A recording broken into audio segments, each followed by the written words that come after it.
Ciao, welcome to Meetspot. I'm Marco, and in this video I want to show you how the equal loudness curve Ableton rack that I made works. So let's dive into it.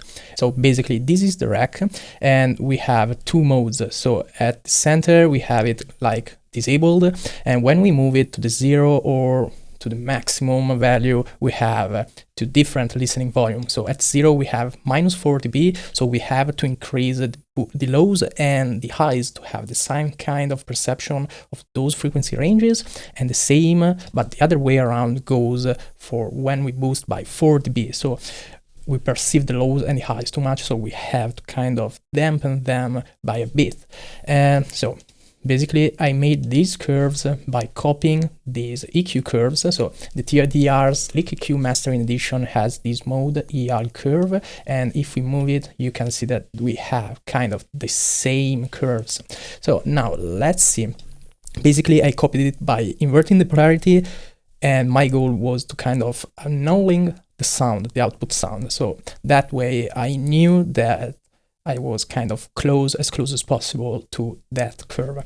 So now let's try it at +4 dB. We just have it this way. So let's listen to this drop.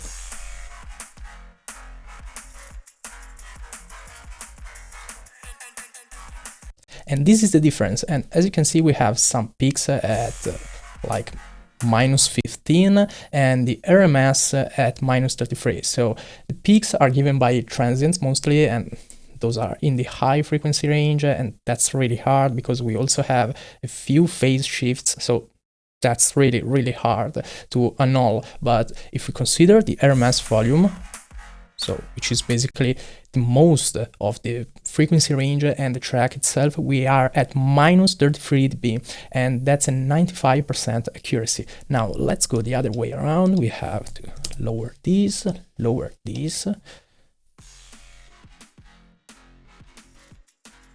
and we are at -18 and -39 dB. So that's even better, and that's kind of a 97% accuracy.